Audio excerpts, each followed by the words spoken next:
Good morning. Good morning. How is everyone? So now we're going to get started. I think you saw the title. Are you ready for a post Black America? And it is upon us. I mean, so first thing I want to share is this. And this is what I already been thinking about this. And I put this in actually another essay. And I saw this on.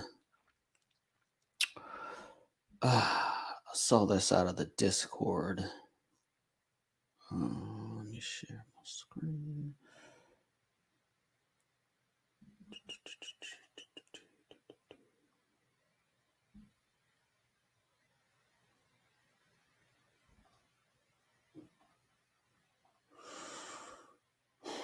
So, all right.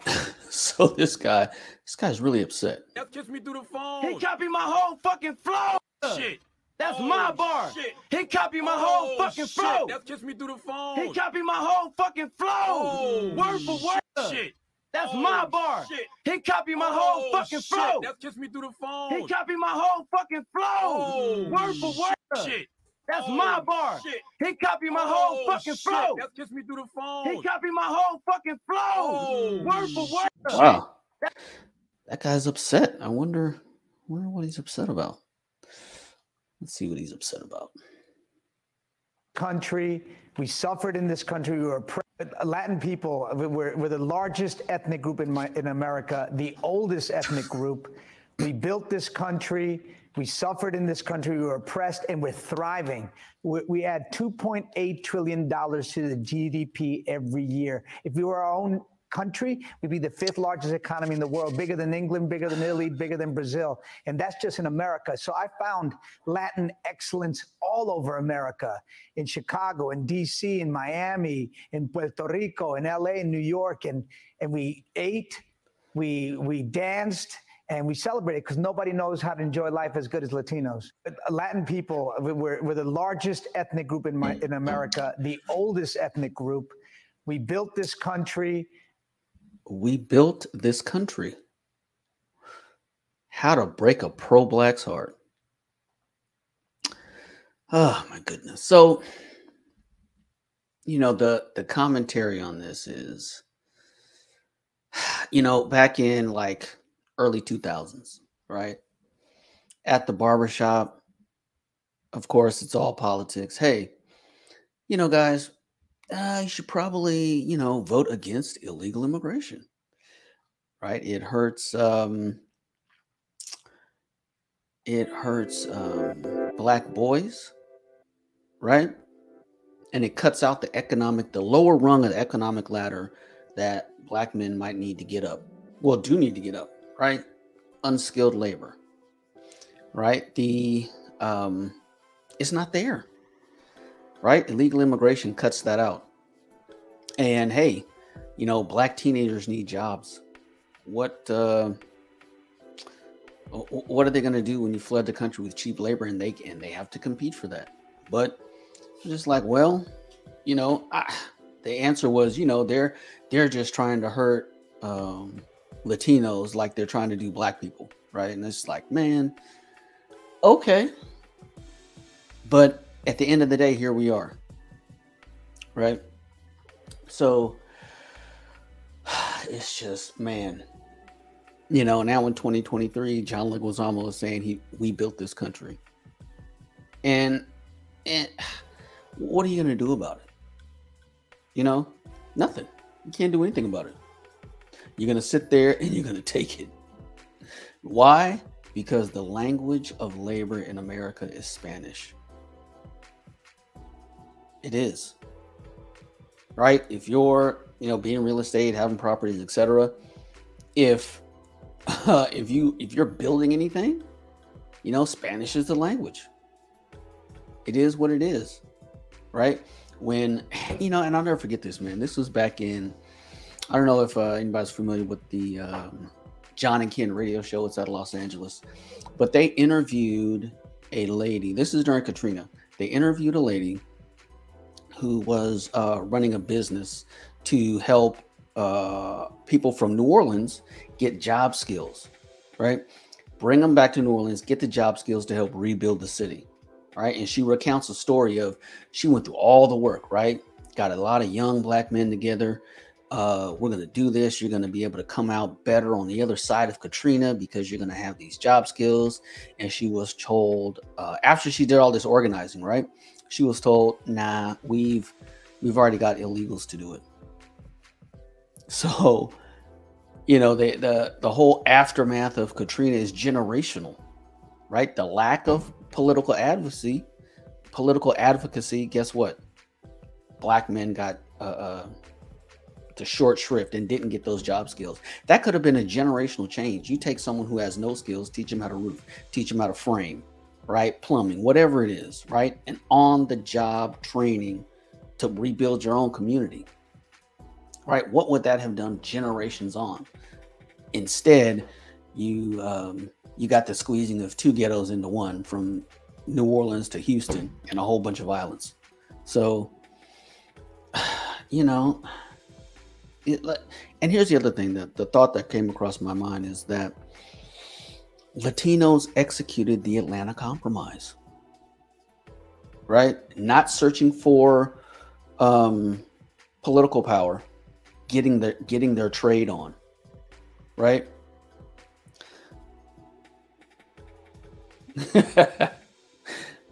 Yeah. I mean, what are you gonna do, F Holiday? Right? What are you gonna do? There's no recourse. And again, the Atlanta, even since post-slavery, right? The black people that know what's going on are rejected. The Atlanta Compromise was accomplished in front of your face during the Civil Rights era, no less. Hey, Don Gordito. Salute to everyone in the house. Don Gordito, F Holiday, Deacon Dave, Free Zone Loose. Salute, fellas. So yeah, it's just like, dude, didn't listen again and hasn't been listening. So, I mean, just to put this in. So here are the actual demographics, right? 44% Latino.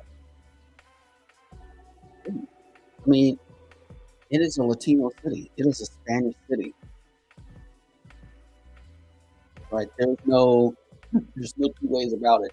And the thing about the Atlanta Compromise is not seeking political power, right? So let's, where is it?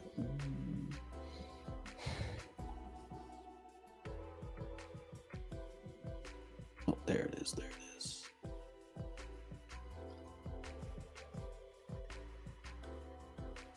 So here's Houston ISD, right? And if you just look at the numbers, right, are 44% of the school board Latino? Nope. They are underrepresented, right? Executing the Atlanta Compromise. All right. So the Houston, let's see, City Council.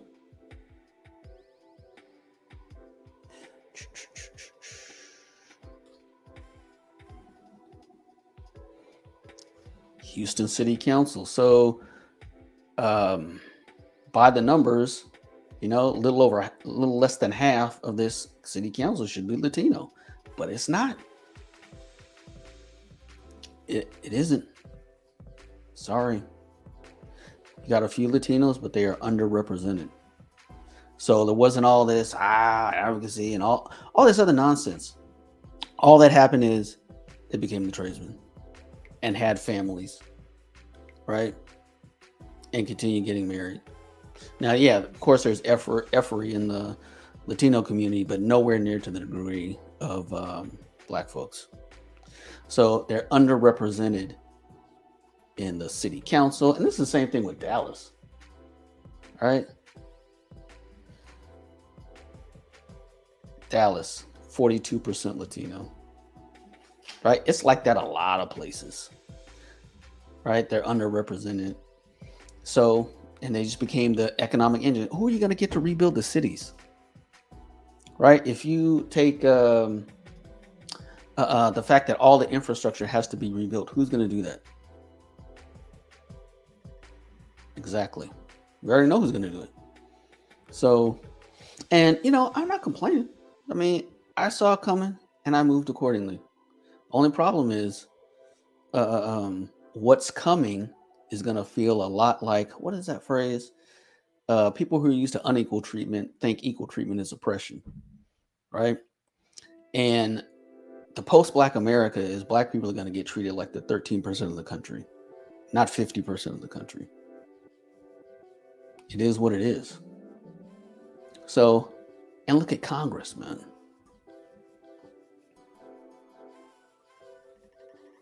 So this is Congress, right? 107th Congress to the 118th, right? Hispanic numbers almost tripled, right? From 19 members to 54 members. And look, they're still underrepresented, right? Black people under the same situation hasn't doubled. I mean, it hasn't even doubled. And Latinos almost tripled. Heck, Asians have almost tripled, right? We're not having families, not having babies.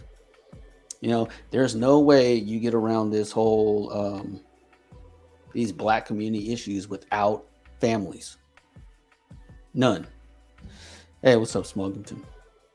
You don't get around these issues without families. And you don't have families unless you have women willing to marry you and have your children. So, yeah, man, it is nutter. So what else? Yeah, it's just, that amazes me. When I sat there and thought about it, just like, what are you gonna do? What are you gonna do? I was there saying these exact things in the barbershop, admonishing people, hey, this is what's happening. Oh, and one more thing. Hey, this stream is brought to you by The Fourth Turning. All right? Because this book goes over human epochs, culture, how things shift, and yeah, it's over. We are in post-Black America, right? The effort of integration and helping Black people post-World War II has been one of the dominant themes of Western culture in America, right? Integration of the military, onto civil rights, onto affirmative action, and the other 87% of America, I think, is over it. I do. Yeah, I definitely do. And where is... Oh, this was in Hood Stream. Give me a sec. I'll put this in Hood Stream.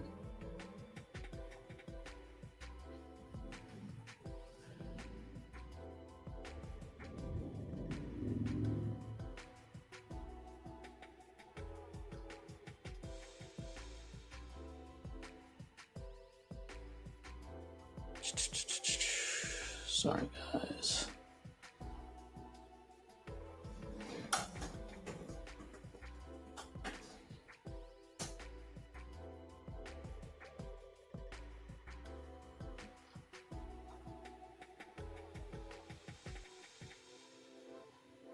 Federal offense. I want to introduce.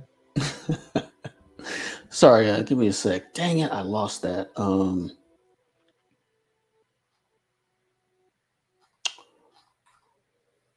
Darn it.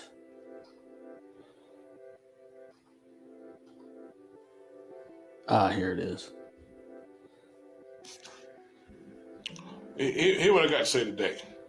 I don't want to make nobody mad, but it's hell living in a Black community. I ain't lying. It's hell living in a Black community, man. Okay, Black people I'm telling you, some of them now, not all of them, but some of them fucked up. When you live in a black community, I'm mad at mother right now because I got up this morning and look at my goddamn yard. There's a bunch of trash in my goddamn yard. Now, them trash wasn't there when I went to sleep last night. I got this morning, got all kind of trash in my yard. Because I live around black folks. Black folks will ride by at night, all right, and throw the goddamn trash out. Okay, don't give a shit. Some of y'all black people, y'all up, man. I ain't lying. Living in a black community is hell, all right? You can't sell any front porch because the bullets be flying. There's a shooting out in my community last night. It was 3 o'clock in the morning. All right, it was a shooting. Before you know it, sirens, ambulances, coming. Somebody got jacked up. Right? It's hell living around black folks, man.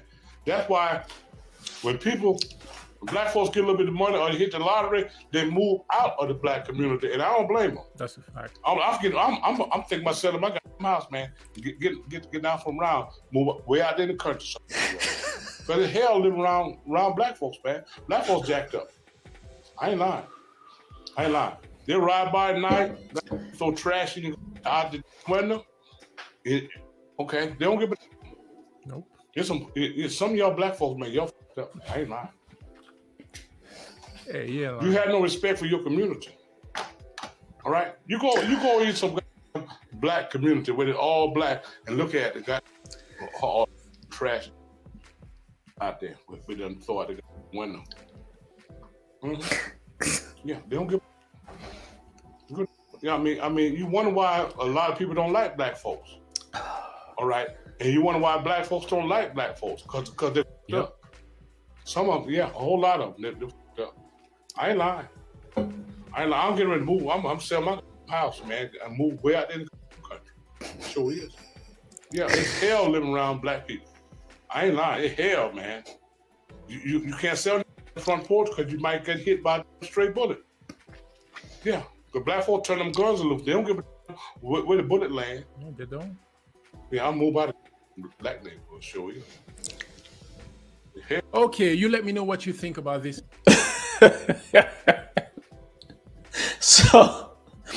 So why I believe in, a post-Black America is that black people are tired of black people, right?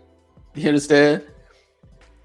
They are, and it's not going to stop, right? There was this whole thing of like denigrating successful black people and all this. I think that the key was why, because this is going to happen, right?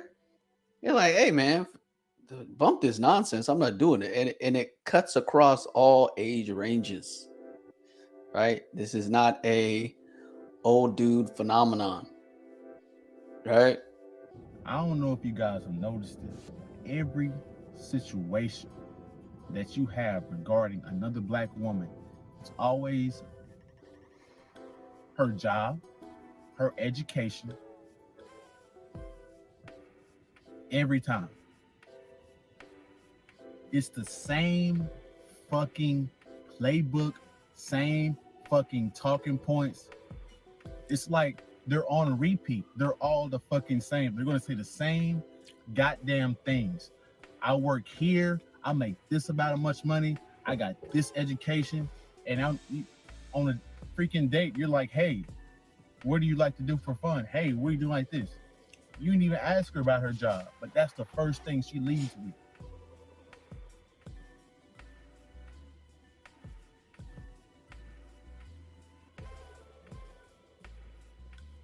See, and this is why black men are out. The whole crux of the map. This is why black men are out. This whole get along for this, that, and the other is that, bro, black men don't want the attitude, right? In a post-Black America, black men are dating out en masse, period. And you already see it in the numbers. I mean, I think you can do a whole stream on the interracial dating numbers. It's skyrocketing in the U.S. And when polled, America is what, 94% in favor of interracial marriage. You know, despite all the bad news, nobody cares. As a matter of fact, I went to, oh, where is that? Columbia, Maryland, right? Columbia, Maryland has so much interracial dating and mating. It's ridiculous. Like all spectrums of the rainbow, right? Asian, Latino, Black, everybody's just like this, right? It's very, that can be very different if you know, I don't know, maybe grew up in a rural Midwestern town or something, but that's America. So this man's frustration is, I am out of here. I'm out. Right? It's so ingrained into her now that she can't cook and clean.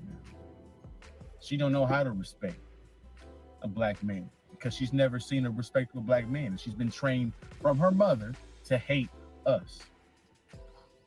You're fighting something that you have no control over.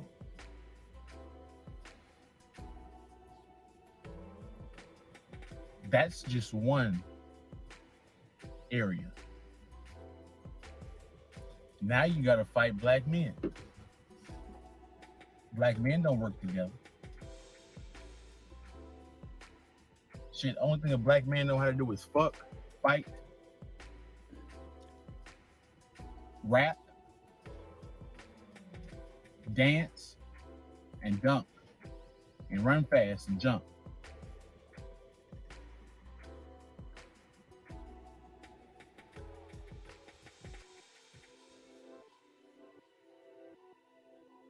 Why?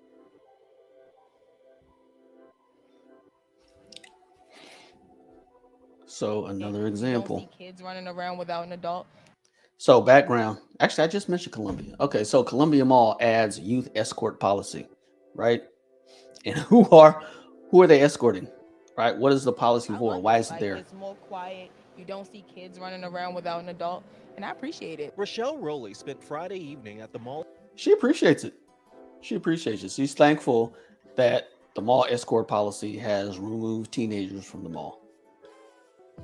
In Columbia with their family and friends, and she says that she's noticed a difference since the mall started its new youth escort policy. All the young ones were starting to come here and get really rowdy and just interrupt the peace of being able to just shop. Anyone under the age of 18 must be accompanied with an adult who's at least 21 years old on Fridays and Saturdays after 4 p.m. During those hours, trained security officers like this guy will be at the doorways checking IDs for anyone who appears to be under the age of 18. And if they pass, he'll offer them Is this guy even 18?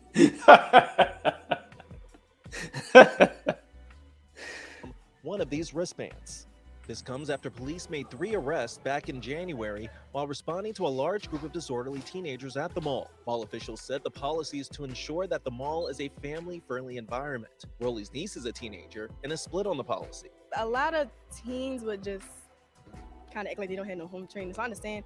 But in some cases, for some friends that just want to come to the mall and just hang out and be civilized, it's kind of hard. We hung out at the mall and saw as security turned some groups away.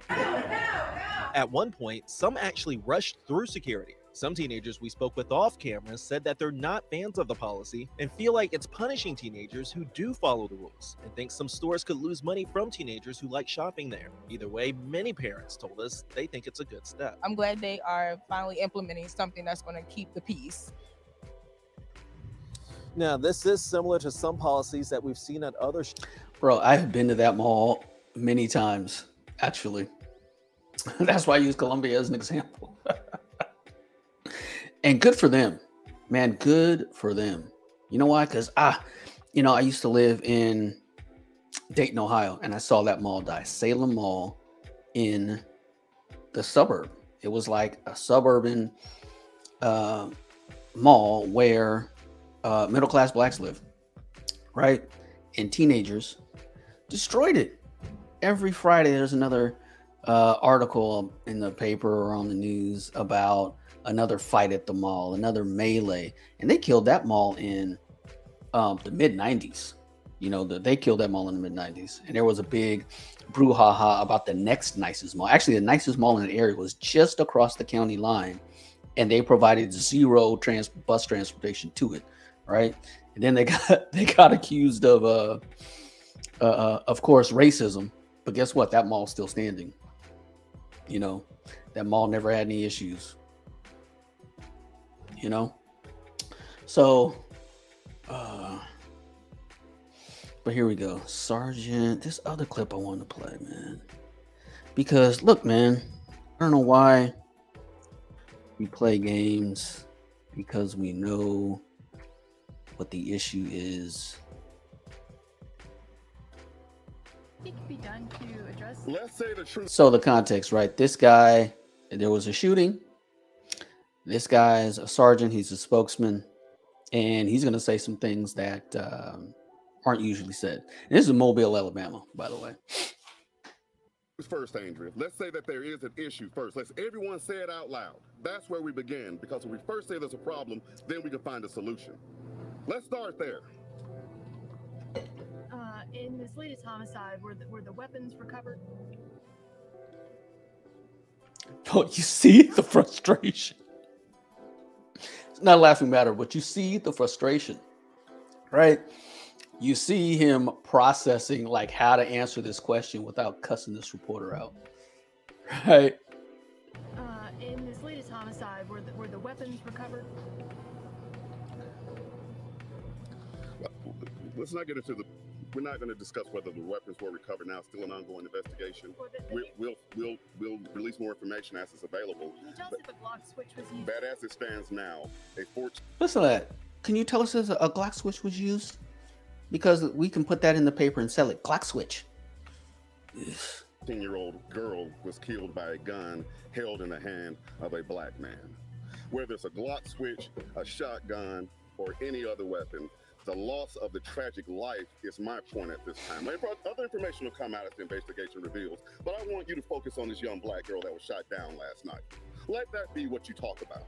Let that be along with the 11-year-old that was killed the other night. Can you tell us anything about her? I mean, did she live in that neighborhood? Was she visiting there? Well, if more information comes available, I'm sure we'll reach out to you guys, and maybe even her family might be. But as it stands now, I don't want any of this lost.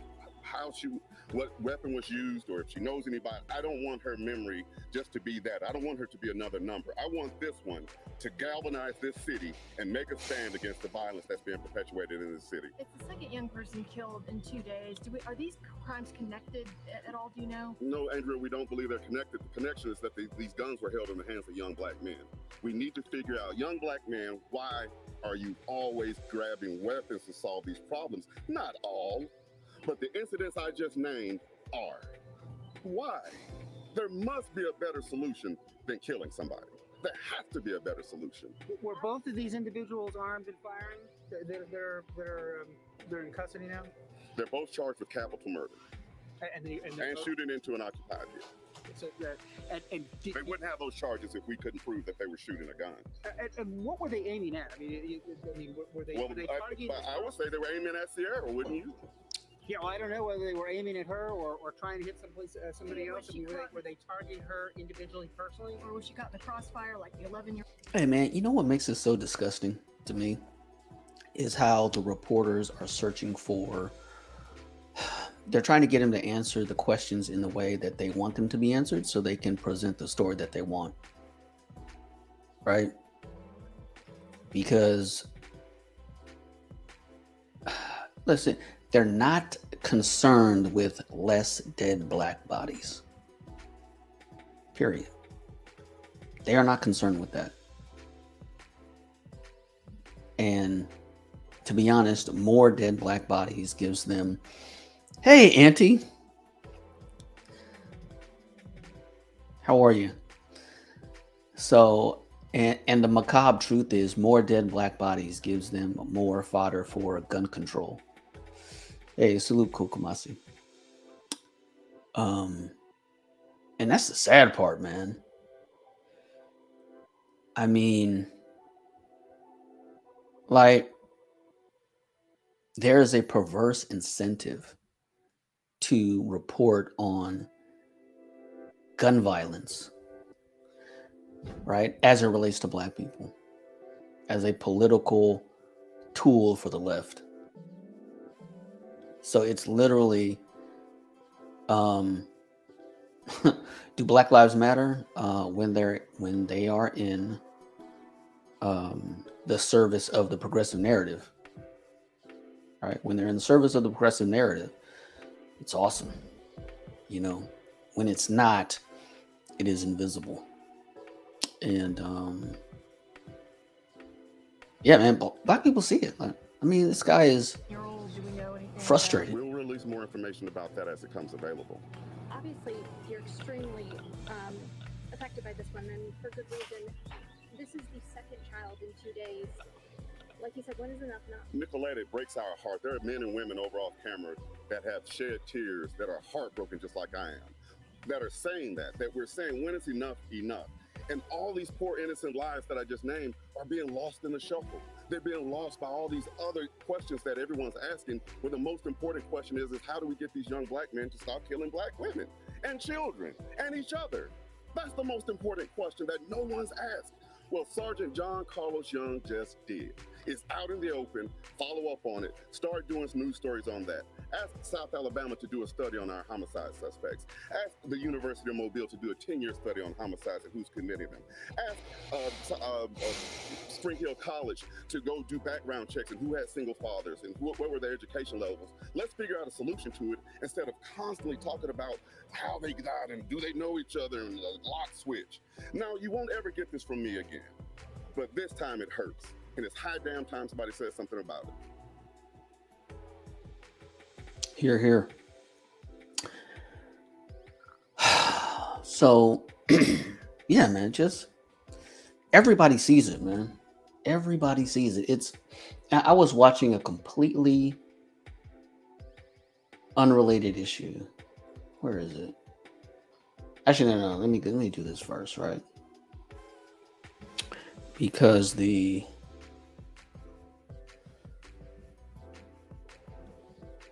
was funny. SKC played this the other day, and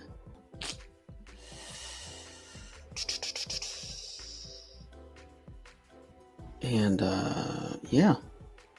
But let's read the caption, right? And here, why is it a post-Black America? This is not good, but this is another reason why it's happening, right? White people let so many cities turn to SHIT in the name of racial justice, right? Black people are allowed to act like this, by the way. Allowed. That's a key point. That I fled to Hispanic Miami, where they don't see Black people as innocent victims of oppression, little lambs, all right? Which is true, right? BLM couldn't rock down here. They just didn't. Cubans aren't allowing that, right? They're just not. Freaking, the BLM was very muted. I mean, I used to live in West Palm Beach at the time, and at that time they had a protest, right? It looked like a field trip, man. It looked like a bunch of 8th graders on a field trip. It was whack. No violence popped off. Amen to that. So this is going down in Midtown Memphis. Right. And this broad daylight, and matter of fact, where I live, right, they are cracking down on this, right? The Democrat county and Black sheriff are making it a point to say, this ain't going down anymore, right? It's not happening. We're not allowing this, right? And so, the post-Black America is that these cities are getting walled off, right? The people that do this are getting walled off. Right. That's why Walmarts are leaving. Right. So Walmarts are leaving. That's why everything is closing down. The Targets, all that, all the rhetoric about, the looting isn't that bad and it's justified and all this. Well, here's the fruit of your looting. The fruit of your looting is they're leaving. Right. They are out. They're not taking this. Like the whole, oh man, there was another good clip. It was comedy. Okay, let me explain it because I couldn't find it. It was a skit. Hey, what's up, Dark Knight Mentality? It was a skit between, it was on Comedy Central, Roy Wood Jr. and a white lady, right? And so the whole point of this, or part of the skit, was that the white lady was doing, stereotypical like black ally type things, right? She's like, oh, what do you say? Oh, I only watch Atlanta, right? The show Atlanta. Or she'll say, oh, I love, Bobby Brown or something like that. But the point is, she was portrayed as very, very cringy, right? So the white ally was portrayed as square, as not cool, right? So the whole point of that was like they're denigrating the white ally.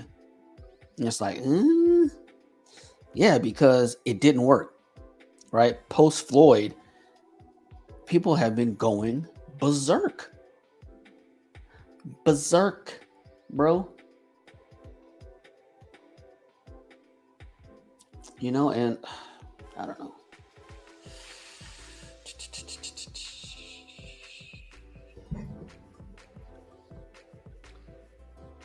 $69 US. Oh, I gotta change my browser. 4 juveniles arrested amid chaos in Center City. Police say hundreds of disorderly kids ran through the streets, throwing rocks, jumping on cars. One officer was injured. Tonight, police have a message for the parents and also the kids that have any plans to do something similar in the future. Here's our Kelly Rule. Police said very bluntly today, this is a parent problem, and they're going to make it a parent problem because they will make arrests if they find out kids are coming here simply to cause issues. They say that was the case last night. They are increasing patrols and coordinating with SEPTA police. Just groups of youth converging, no fear at all. Matt Culp's father recorded this video when chaos unfolded last night near 9th and Market Streets. It shows Philadelphia police officers scattered, one on the ground, and what appears to be a large group of juveniles. They were going after police, he said, throwing rocks at them. It wasn't like 30, 40 kids. We're looking at 350 to 400 kids were here, up to no good. Police Central Patrol Inspector Ray Evers says officers started to see an influx of juveniles around 6 Wednesday night on Market Street East, more than the usual amount that frequent the businesses, and it quickly multiplied. Within hours, police say juveniles threw rocks, jumped on cars, and would not leave, though they had no reports of property damage. These kids weren't down here to have fun like cars. Hey, notice the context clues, right? This is an H&M, right? That is not a 7-Eleven in the hood. Right, and H&M has a specific demographic that they are trying to attract, and now you're having teen riots outside of H&M. Like, people are tired of this, man. There is the whole explanation of it's we need this, we need that. Basically, they've been taking away the excuses for this entire human epoch from the end of World War II to today. Threw rocks, jumped on cars, and would not leave, though they had no reports of property damage. These kids weren't down here to have fun like we're all teenagers. We want to have fun. It wasn't that.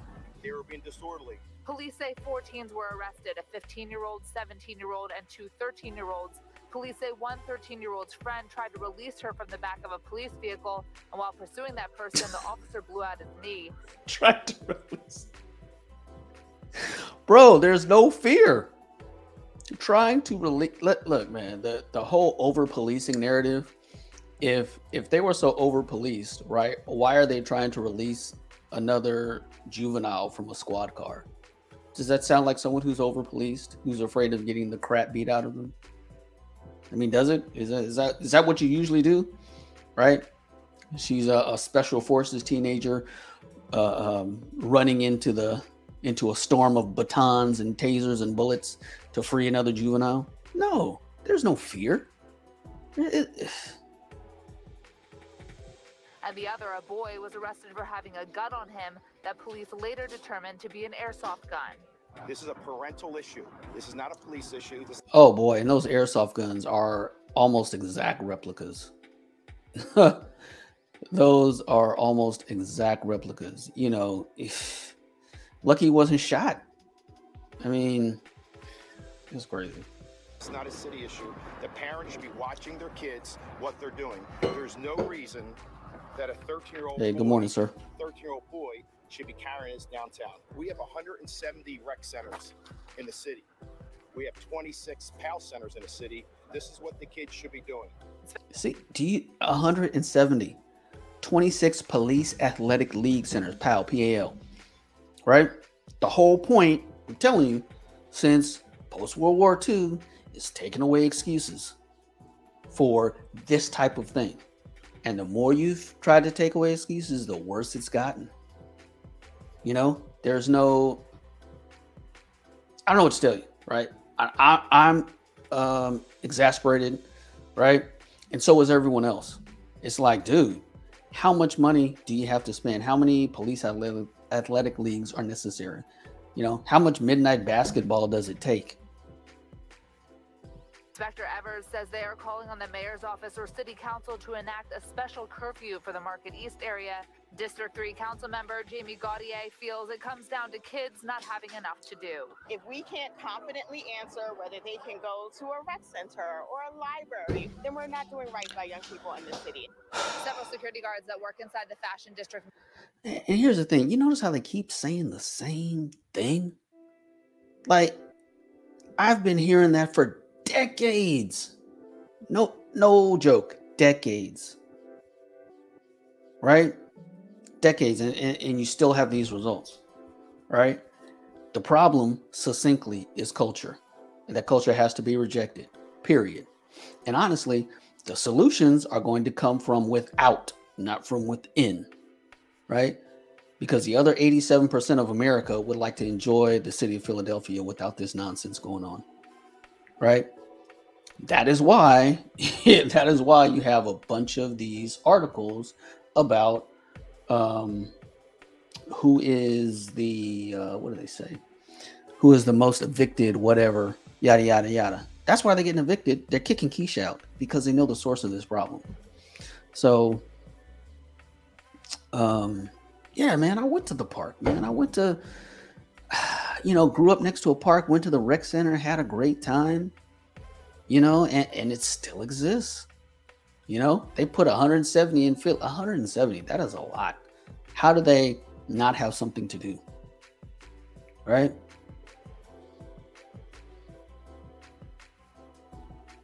So let's see. She's not completely wrong. They have been destroying anything that kids were doing, but just throw them in front of the screens and feed them TikTok culture to corrupt them. Well, I mean, again, that starts in the home. And honestly, a lot of those youth centers are untrafficked. I mean, they can't be using them, right? Hey, salute D-Rock Den. And a great point, Great Britain. It's about the mindset. It's about the culture, and that is 99.99% of the problem is the culture. Period. But in order to start there, you have to not blame something else. Right. And the not blaming of something else cannot be by like, oh no, they come over phrases like, oh, you letting white people off the hook, or, well, that rhetoric's dangerous. White supremacists might be able to use that. Like, bro, they don't want to fix it. Right. So anyway.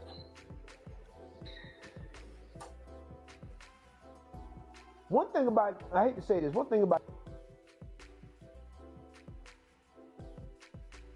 Here we go.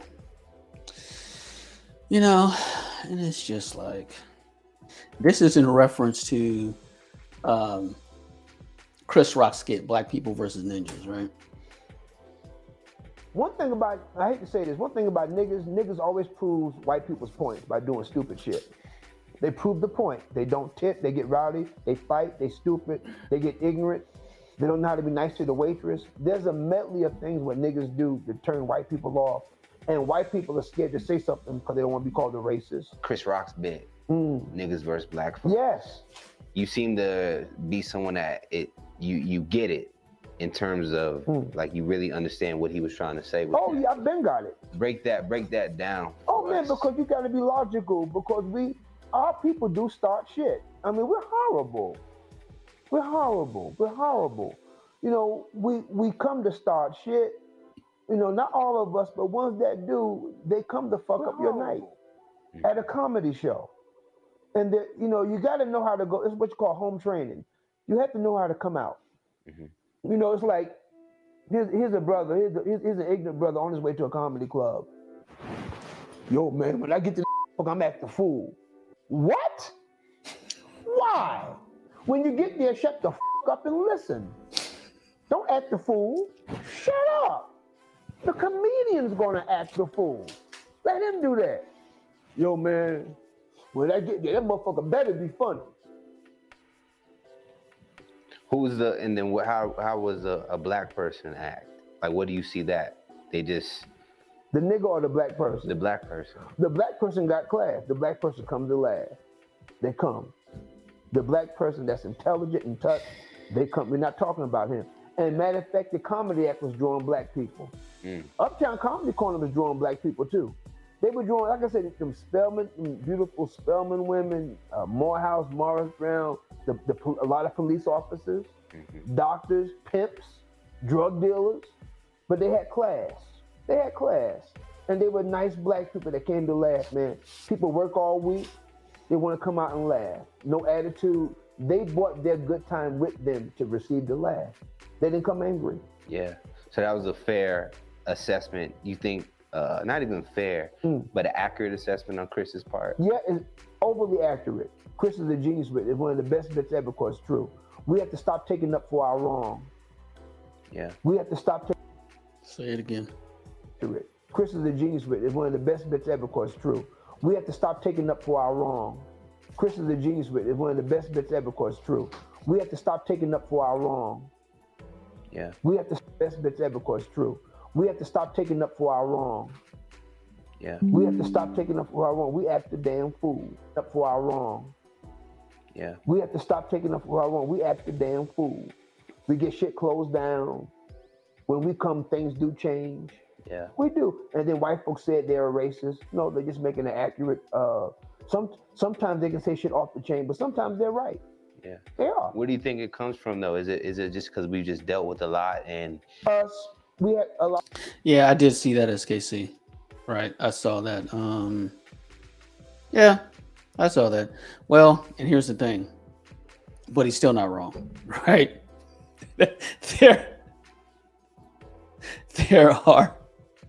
There are criminals who are who have home training, which is weird.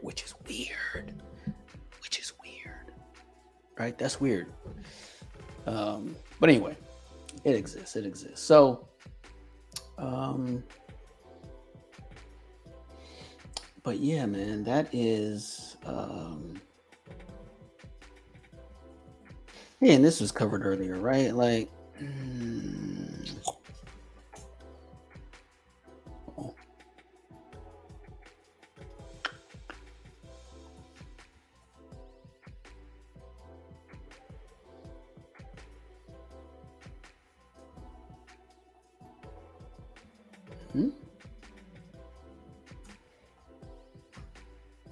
Everyone needs to have this tool to protect their.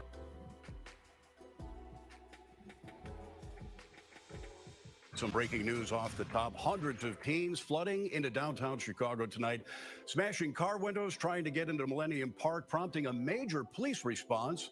Within the past few minutes, shots were fired near the corner of Madison and Michigan. Now, we had a news crew on the scene, but they had to move because of safety concerns.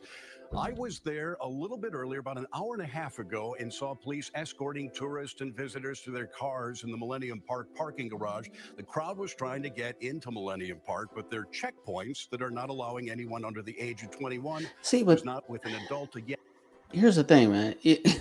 Your police force is not enforcing the law. They are escorting your tourists back to their hotels, right? They can't even enforce the law. I mean, everybody sees it and everybody's tired of it, right? So when I say post-Black America, right, I just mean that this enduring effort to fix Black people, I think that's over, right?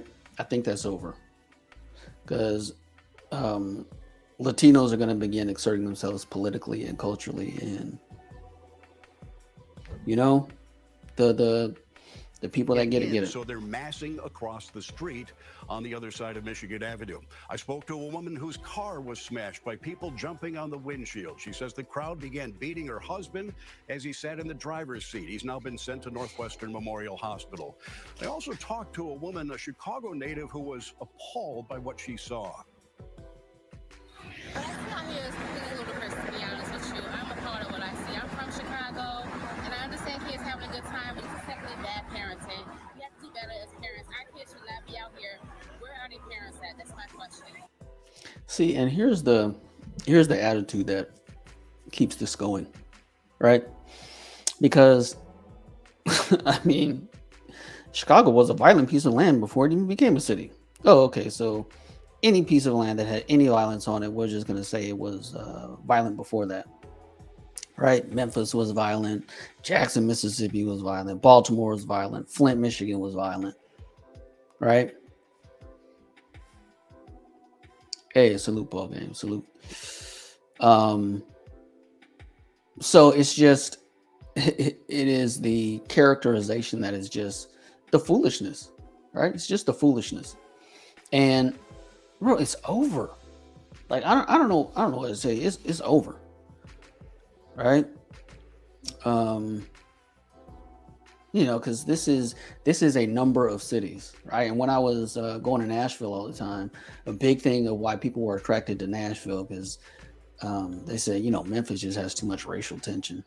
They're just like, we're leaving, you know. Yeah, I mean, Memphis is basically becoming a de facto reservation, right? There is going to be a political, social, and cultural wall put up around this, right? Because everybody else is tired of it. The situation continues to develop at this hour. As we mentioned, we have a reporter on the scene, but there are some security concerns. Fox 32's Nate Rogers is on Michigan Avenue in a protective position. Nate, can you tell us what you see right now? Yeah, that's right, Dane. As you just mentioned, we're downtown on Michigan and Randolph. I'm actually probably a block away from a lot of where the chaos has originated. Right now, Chicago police are trying to clear Michigan Avenue, at least from Randolph until maybe 3 or 4 blocks south. These amazing LED lights. Very active scene indeed. Hundreds of officers working this investigation. There are reports, unconfirmed by Chicago police, of multiple people shot at Michigan and Washington, also Michigan and Wabash. The Chicago Fire Department, we're told, is here along with paramedics and Chicago SWAT team. Wait. All assisting in this. SWAT teams? Michigan and Wabash. The Chicago Fire Department, we're told, is here along with paramedics and Chicago SWAT teams, all assisting in this investigation. Good God, man. Think about the tremendous drain on resources. I mean, just this dynamic, right?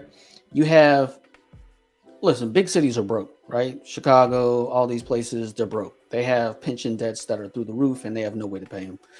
Right. And at the same time, you have a segment of society that is going to drain your resources with overtime, police, fire, SWAT teams.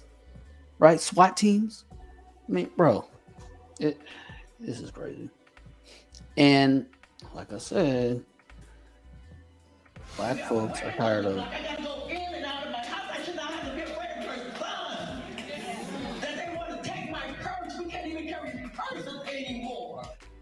You saw it and you heard it. Outrage in the south suburbs tonight after a shocking video showed gunfire erupting right near a squad car. Parents spoke out tonight in an emergency meeting saying the incident is just the tip of the iceberg. Look at his face. It's just like, God dang.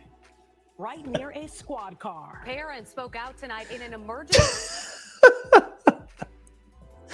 Bro, the disappointment is just palpable. It's meeting saying the incident is just the tip of the iceberg. Nate Rogers is live in Hazel Crest with more. Nate.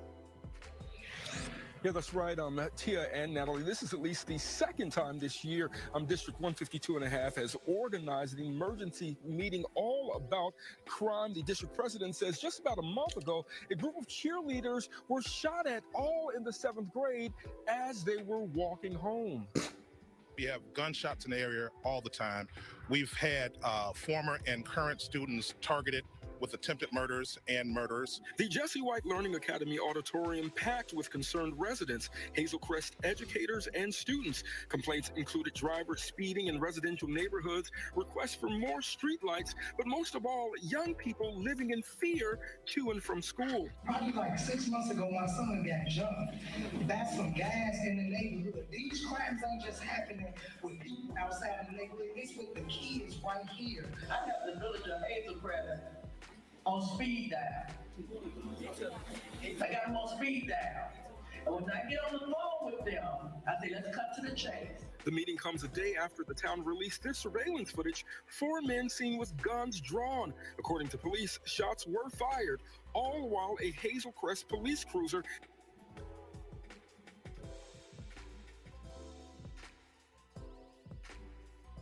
minutes, audience members criticizing the town's police chief for not attending. We caught up with him later. So the biggest issue is juveniles with guns.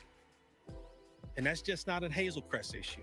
That's a societal issue that's going on right now, is kids with guns. Concerned residents also calling out parents. We got to do better as parents. I don't care if it's your son. I don't care if it's your daughter. You know, whatever you got to do. And the police chief there, Mitchell Davis, also told us right now they have a 12 and a 13-year-old behind bars allegedly for committing crimes here in the south suburbs. He says their guardians are begging a judge to keep them in custody because they've caused so much havoc to their family. Reporting live in Hazel Crest, Nate Rogers, Fox 32. So, gosh. All right, so, you know, why go through this, right? Why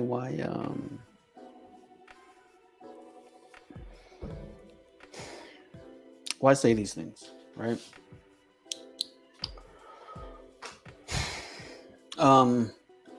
Wake up, right? If you want to help, you can't help Black people without being honest about the problems, right? Oh, my glasses are crooked. You can't help Black people without being honest about the problems. And that's what, you know, actually as a comment in Ed's group, it's like, hey, you know, no one wants to solve any problems in America. They just want to make enough money that the problems don't affect them. And I agree with that. Because when you have problems in society, you have to be honest about the cause. And if you're never honest about the cause, nothing gets solved, right? And the thing is, it is Black people who are hurt the most by this avoidance of the truth, the avoidance of the lies, right? You know, if you wanted to help the Black community, but you're not honest about the marriage situation, you can't help Black people. If you're not honest about the culture situation, you can't help Black people.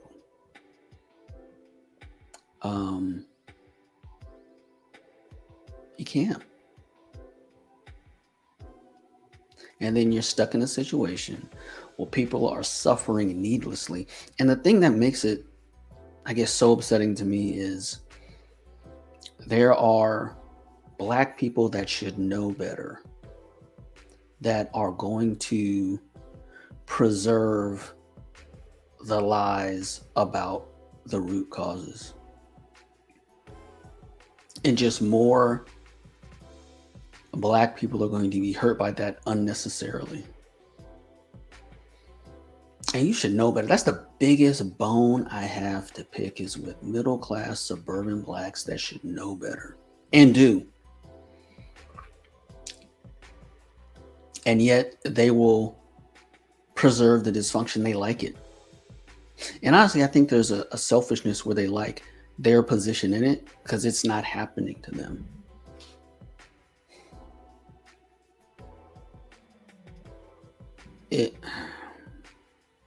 you know,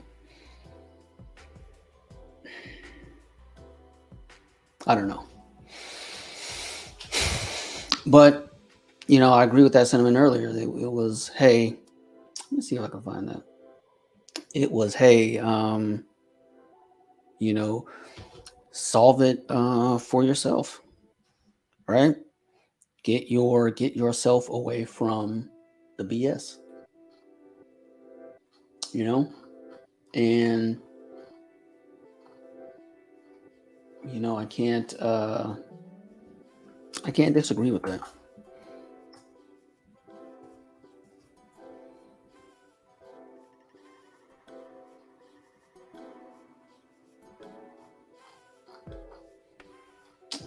Trying to find it. I can't find it.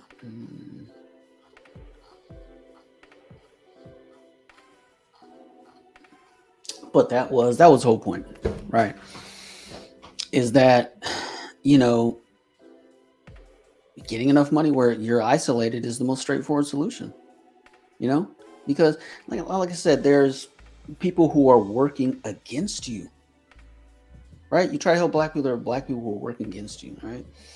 You know, I'm not a let it burn type of guy, but it is burning, right? And I imagine it with, you know, I've got a shovel in one hand and I've got a bullhorn in the other, right?